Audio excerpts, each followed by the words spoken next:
ಪ್ರತಿಯೊಂದು ಮಾತು ಕಲಿತ ಜಾಗ, ಪ್ರತಿ ಹೆಜ್ಜೆ ಗುರುತು ಅರಿತ ಜಾಗ, ಕನಸುಗಳ ಜೊತೆಗೆ ನಡೆದ ಜಾಗ, ಸ್ನೇಹಿತರ ಪ್ರೀತಿ ಪಡೆದ ಜಾಗ. ಎಲ್ಲರೂ ಒಂದೇ, ಇಲ್ಲಿ ಮೇಲೂ ಕೀಳಿಲ್ಲ, ಜ್ಞಾನದ ಹಸಿವಿದ್ದಾಗ ಮೊದಲು ಕೊನೆಯಿಲ್ಲ.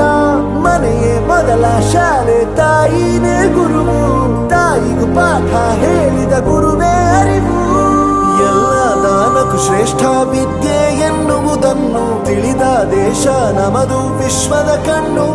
ಇದೇ ಶಾಲೆಯಲ್ಲಿ ಓದಿದ್ದು ಇದೇ ಕ್ಲಾಸ್ ರೂಮಲ್ಲಿ ನಾವು ಪಾಠ ಹೇಳ್ಕೊಡ್ತಾ ಇದ್ವಿ. ಅದನ್ನು 7th ಸ್ಟ್ಯಾಂಡರ್ಡ್ ಇದೆ, ಈಗ ಇದೇ ಕ್ಲಾಸ್ ರೂಮ್.